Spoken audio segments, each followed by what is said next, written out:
Broadway's my beat. From Times Square to Columbus Circle, the gaudiest, the most violent, the lonesomest mile in the world.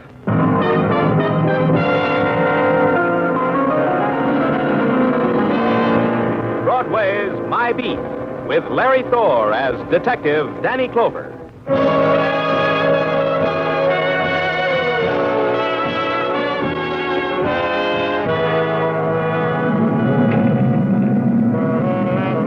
Broadway, it's a memory and a want that makes a bitter flame inside you. You poke through the ashes and you can't find what it is that was remembered or wanted. So you keep looking.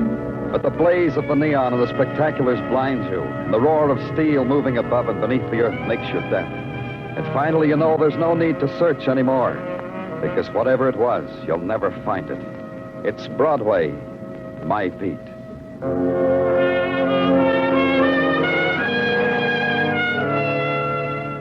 You use the morning hours at police headquarters to tidy up, to dust off the old reports and polish up the new ones. You watch a derelict fly store up a few rays of sun against the time of its winter dying. And then someone opens your door. Mr. Clover, they told me I could talk to you. The woman is about 40. Her perfume is expensive. Her furs are expensive. And the black lizard purse with a jeweled clasp that sleeps under her arm looks fat and happy. But in her face and eyes, something frayed, something pinched. May I sit down? I think I don't feel well. Of course. Here. Thank you. Now, don't look so worried, Mr. Clover. I won't faint or anything like that. Not me. You're sure you're all right? You're quite pale, Miss... Don't ask me who I am yet. I want to save that. I've heard a lot about you, Mr. Clover. Oh? Yes, a lot. They say people can come to you. People like me, if they've got something to say to you. Maybe it would help if you told me who you were. Not now. Later. When I've said you my say. A woman can wait only so long, Mr. Clover. You know how it is. Oh, I don't understand. Only just so long for a man she promised to wait for. Then the years keep stretching out like a piece of old elastic, like anything that if you stretch it out too long, it'll snap. It'll break and sting your face. You know how it is. Will you get me some water, please? My mouth is dry. It's really dry. Oh, sure.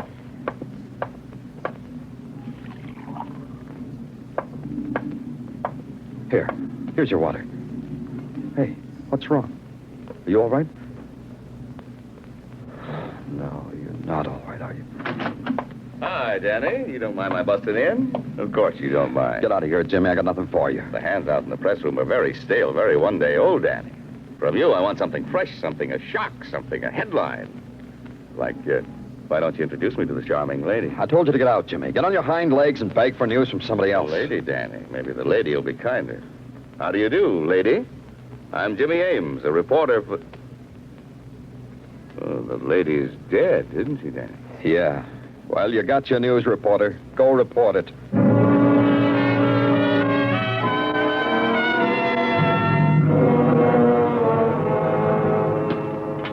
Well, how about it, Dr. Sinsky? Danny Clover, welcome to the precincts of the autopsy room. We have here... Don't sell me, and then give me the report on the woman who died in my office. What killed her? Poison killed her. What poison?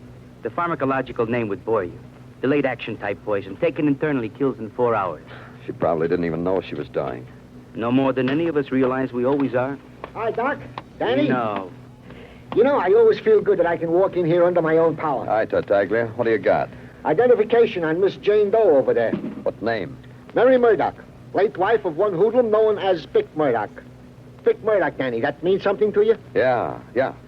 Thanks, Tartaglia. It means a lot to me. It did.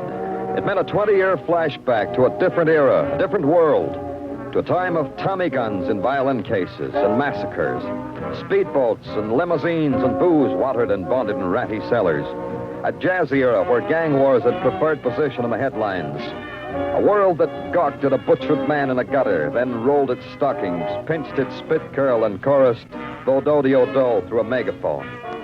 It was before my time on the force. But it was that kind of a world when Vic Murdock performed. Then Bick killed a man, and society wagged its finger, put him in a room, and locked the door. Now Bick was out. Now Bick was circulating. I had to find out where. You bring it. You bring it. Oh. It's Danny Clover, Benny. Mind if I come in? In this crummy room? You want to come in here? In here, Benny. How do you feel? I could tell you. You wouldn't know what I meant. Sit down. Sit down, Danny. I better lay down. You got coffee on the hot plate, Benny. You need some. That don't jolt. But read it to me. Sure.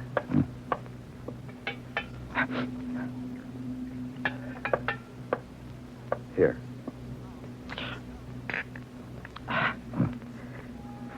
Why are you here, Danny? Dick Murdock, Benny. Danny, you couldn't go away, come back. Someone's come. He's not here yet. Talk to me about Dick. It's only good for him. Stolen. Some guys' lives wind up that way. Stolen. The guys get to be priests and policemen. Drink, Benny. Dick, you said? Uh-huh.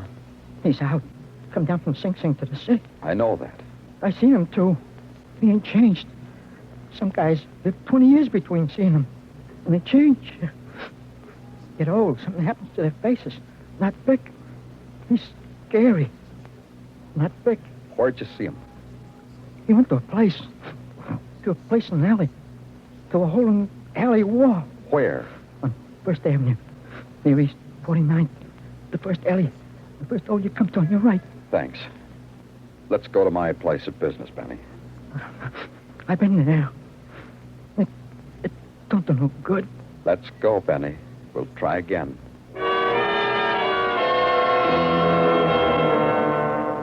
It took maybe an hour to bundle up Benny in his army surplus overcoat, to turn him over to the healers on Welfare Island, to leave him with the unshaped terror and the gray hunger in his eyes.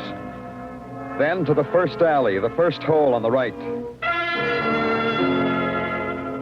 An eye peeped out at you from a peephole. Splintered voice asked you who sent you. You told them, and a door was opened onto a world you thought was dead. The puppet-like women were dressed in the shapeless sacks that were fashionable for flappers in the 20s. The men they wore in their arms, pomaded and sleek as their patent leather pointed shoes, their double-breasted fawn-color vests. They danced in quick, silent spasms to the music of the 20s. You shook your head because you didn't believe it. Matter, copy. You ain't never saw a speakeasy before? A blind pig you never saw? I don't believe it. What's not to believe, badge boy? Mind if I ask you a question? Why?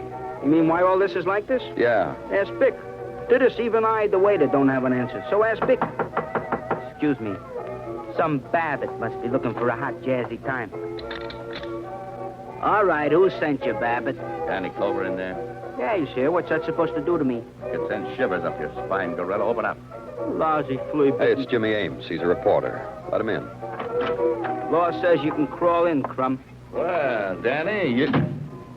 Hey, what is this? I haven't seen anything like this since Eddie Robinson and Little Caesar. What are you doing here? Following you? You going to talk to Bick Murdock? Yeah, but without you. Now, the question, waiter. Where's Bick? In the office, down the end of the hallway. I'll go first so I can ask him, does he want to see you? I'm a big boy now. I'll ask him myself. No, wait. Don't buzz him. I want to surprise him. Danny, I'll go with you. Bick will remember me. I helped cut him to pieces 20 years ago. Leave him alone. Get yourself some hooch, Jimmy. They tell me it's scraped right off the boat. Big story.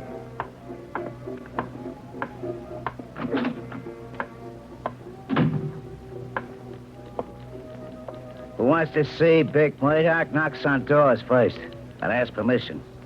This I've said many times. You were too many years away from me to hear it, Bick. A copper. I smell it from here. Not too close, Papa Vittorio.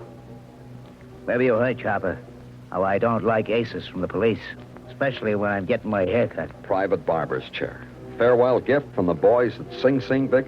Aces with a loose mouth, especially I don't like. Papa Vittorio, I told you once. So use the scissors. You can clip a happy. The waiter told me I should ask you a question, Bick. That Roaring Twenties movie out there. Why? The waiter told you to ask, so I'll answer you. Because 20 years ago, they put me in a cage. This made the world stop going around. What you see out there is how it was the world. I'm going to keep it that way until I catch up to 20 years. The 7,285 days you citizens cut out of me. Tell the waiter I answered your question. I got another one. Your wife's death. The boys told me about it. Shame. Mary was a good wife. They tell me. Your boys, copper. They find the key. Key? Key. Metal gadget that opens things. For 20 years, Mary's always carried it with her. If you found it, maybe it could open your eyes why a good wife like Mary should die. I could make you tell me, Vic. No, you couldn't, copper. Forgot what I just said. Did I say something, Barbara Vittorio? You see, I didn't say anything. You're a nice special, huh, Barbara? Where I sleep. And he did. He slept. The throwbacks were having themselves a snazzy Charleston, so I threw consternation into the house by sugarcoating through them and out the door. A key, the man said. A key that his wife had, the man said, and his lip twitched when he said it. I called headquarters, and the only key among the effects of Mary Murdock fitted the new Nash she'd parked in back of the station. Headquarters gave me her address, too, so I went there, to a quiet apartment in the East 60s.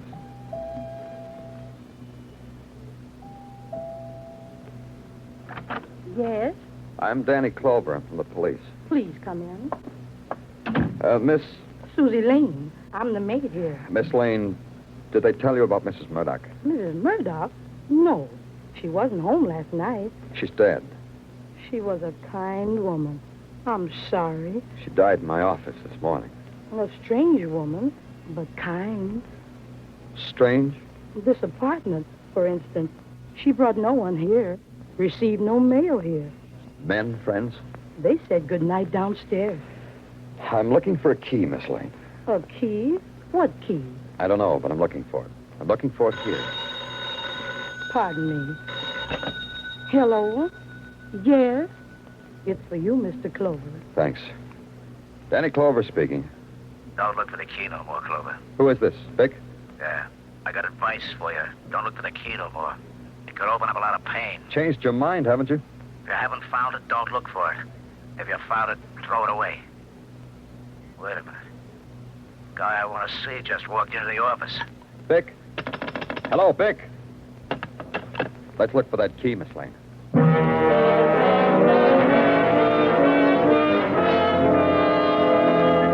So we looked. Closets and desks and bureaus and cabinets. We looked there. And under mattresses and behind pictures and in jewel boxes. Nothing. No key. It went on for almost an hour. Then it got to be time to go back to the alley and take 20 years off my life. Ram, badge boy, the boss ain't having no more callers today. Don't get conscientious. I'm an expected caller. Boss ain't said a word about you. Show me your warrant. Show you this. Hey. The message, waiter friend. Hey, you can't go in there. The boss ain't gonna like it. He'll like it. Murdock, I was just telling your waiter... Murdock. Yeah, boss, this book I'm busted in. Hey, the boss is sleeping like a babe in his father chair. Hey, he ain't sleeping. But he was. Dick was sleeping. The poets would say so. The poets would say something about the long black night and no stars. The black night that is forever. Because death is forever. But they'd have trouble. How do you write a sonnet on a 10-cent ice pick sticking in a man's heart?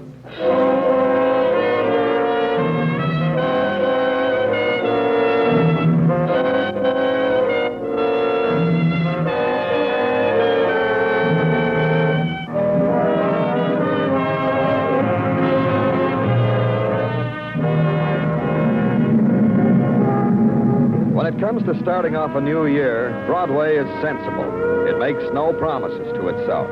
It turns over no new leaves. That way it can grin over the current flock of killings and not make excuses for itself. A woman drops dead at police headquarters. That makes for a grade A grin. Her husband is murdered with an ice pick the same day. Broadway grins from ear to collective ear. Double feature, admission free, comedy of death, but sensational. And it goes on. The next morning, Broadway lines the curb, the funeral of Vic Murdock, an oldie, a revival, but characters within the memory of dear old Dad. The procession was maybe a mile long, low-slung and black convertibles filled with flowers and mourners, and a brass band from Local 802. Maybe Vic enjoyed it. So many other people did, like the man who tapped my shoulder. A sight, huh, Danny? Jimmy Ames. Quite a production, huh? 5-star. Do funerals always make you this happy? This one will get a headline for 3 editions. The way I write it, maybe even 4. You've been stepping on my shadow, Jimmy. Yeah, I know. People die where Danny Clover goes. Hey, I haven't seen him since... Seen who? Guy in the pearl gray hat, the one in the procession. I know it's not polite, but point. This car passing, you know who that is, or was he too long ago for you? He doesn't register. Joe Miami. It surprises you. Make me surprised, too. Joe Miami, Danny. Dick Murdock's pally. What's the pally doing now? Being a brother to men, a fat, respectable citizen. Last year, the word reached the press room that Joe Miami was elected president of the PTA of Public School 62. The boys laughed for a half hour straight until we realized we'd suddenly aged 20 years. Joe Miami, Jimmy. Where do I find him? Uptown, Danny. The Gotham distributors. You can find him there, Danny.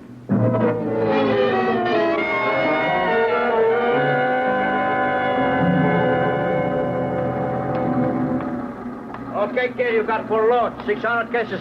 Distribution them. Take off like big wing bird. Joe Miami. It's me. Who are you? Danny Clover. I'm Don't tell me no more who is. I know. Quite a business you got here, Joe.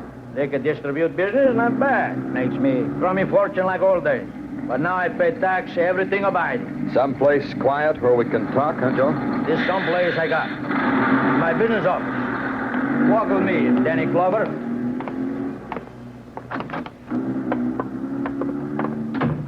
I offer you something. Ginger ale, sarsaparilla. Thanks, Joe, but first we talk about Vic, then pleasure. This type dying, the big die, very tragedy, huh? Very classical. Ice pick, like old golden days. You mean a mob killed him, eh? Why mob? Vic wasn't hurting nobody. All he wanted was a long dream. The old days like they were. He tried to buy them back. He get ice pick in the heart. You were his number one boy, Joe. Why would anyone want to kill Vic? Maybe somebody remember Vic's supposed to have hideaway, 100 grand, before he go on a long visit to Sing Sing. 100 grand.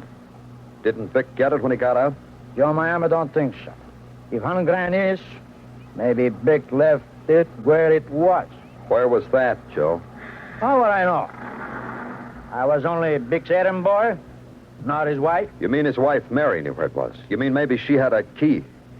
How do I know what I mean? I don't see Mary for 20 years. Vic don't like guys but to see Mary. Vic take care of Mary no matter what it is, even dead. You sure you don't want no sarsaparillas? Tell me about Mary. Oh, it's a lovely, nice wife. Tell me more. Lovely, nice wife for 18, 19 years. But in 20th year, since Vic was away, Mary found maybe new love, a new guy. Who was he? Who was he? Why should I care? But a woman put these things down in little black diaries, doesn't it? This is very classical also. Yeah. Thanks for everything, Abiding Joe. For what? You didn't touch drop sarsaparilla. I had an idea I was getting someplace now, but my footing wasn't secure. Someplace back down the line I'd walked too fast, skipped something. The matter of Mary Murdock's mail company who said goodnight downstairs. Maids might know about that. Headquarters gave the address of Susie Lane, ex-mate of the late Mary Murdock. The address of Susie Lane on 136th Street in Harlem. I went there, and the same man stepped on my shadow again. Don't look worried, Danny. You know you can't lose me. Be kind to newspaper guys, I always say. They write such wonderful bits. Somebody going to die again, Danny? No more. Well, that could be news, too. I'll come along. All right, but keep your hand over your mouth. Sure. In here? In here. Miss Lane. Door's open a little. Let's go in. Take your hand off the door. Miss Lane. Come on, let's go in. Hey, Susie. Hey, I told you not to... Look at this place, Danny. Like a big wind lived and died here. A mess. Yeah. What have you got? Blood. A pool of it on the rug. Maybe you're batting 1,000 after all. How'd you like to get battered right through that wall? Yeah? Trouble, huh? You add it up. You're a big newspaper man. Overturned furniture and a bloody rug. Look in the dinette, big newspaper man. Sure. What am I looking for? I don't know. Just look. Nothing in there, Danny. I'll try this closet. Yeah. Danny. Oh, no. When I opened the closet door, she was staring at me. She fell. The door must have been holding her up. Poor Susie Lane. She's dead. Huh? No. Not quite dead. Oh, I'm glad, Danny. I'm starting to worry about you.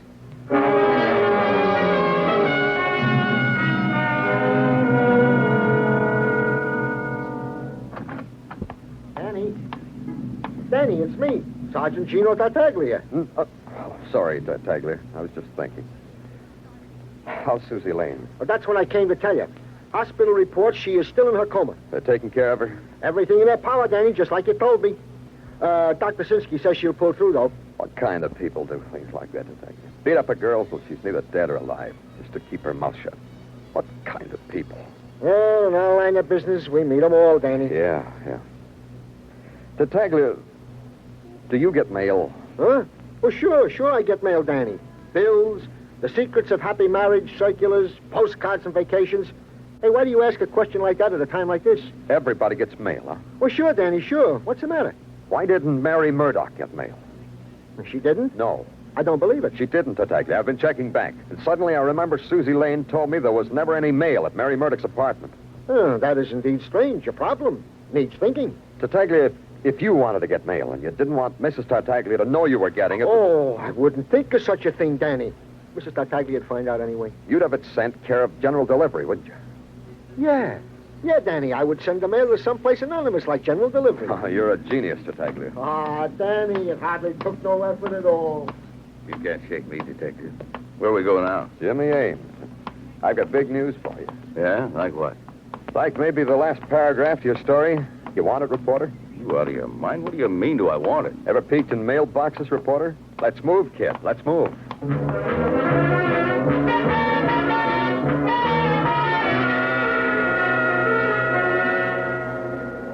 What can I do for you, sir? Is there any mail at General for Mrs. Mary Murdock? Mary Murdock? Your husband? He's a policeman. I'm a reporter. You're a policeman, sir? Yes. Here. Well, of course. Just a minute.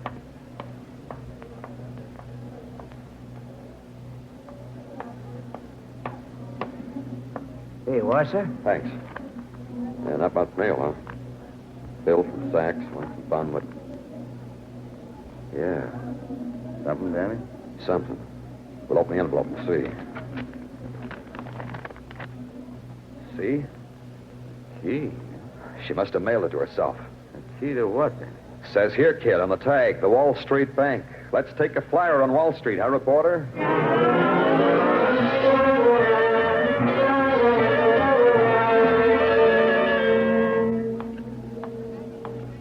Mr. Brownby says your credentials are in order, Mr. Clover. I'm to permit you access to Mrs. Murdock's safety deposit box. Oh, thank Mr. Brownby for me. I'll open the gate. Step in, please. I'm sorry. Only one of you can come in. Only Mr. Clover. Wait a minute, Danny. Don't louse me out of my story. Okay, I'll vote for Ames here. He's a reporter. It's his story. Oh, you may go in then.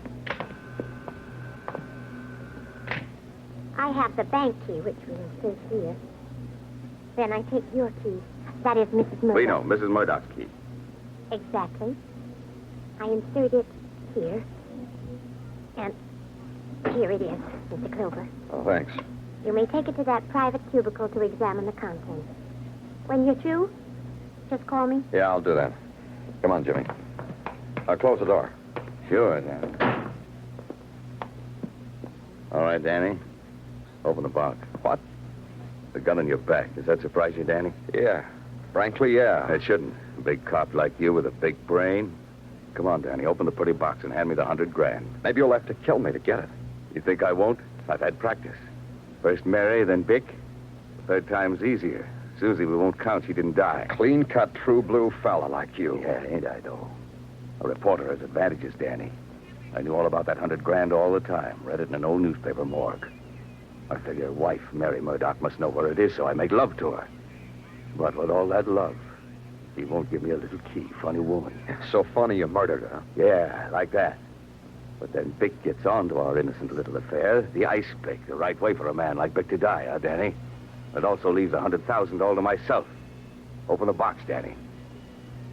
No? All right, I'll open it myself. How do you think you'll get out of here? Oh, I figured that, Danny. Big man like you will make a big shield. Nah, no tricks, Danny. Just be a good boy and stay there in the corner. You can watch me open the box from there. $100,000. Let me take you out of that nasty old box.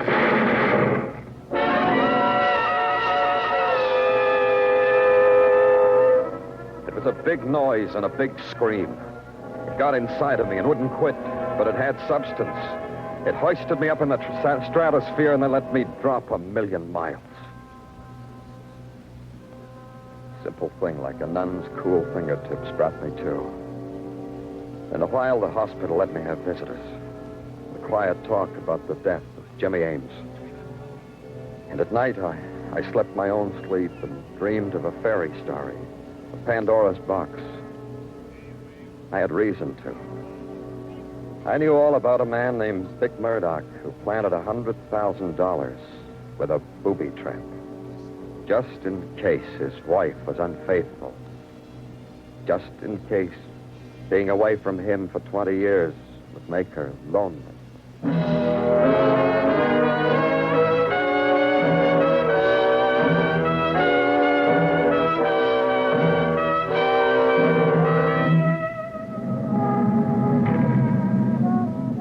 Broadway's rearing on its haunches now, and it's wearing its comedian's face. It'll reach out and tickle you under the chin and make clucking noises, or it'll bang you across the mouth and get hysterical. Either way, you get hurt. It's Broadway, the gaudiest, the most violent, the lonesomest mile in the world. Broadway, my beat.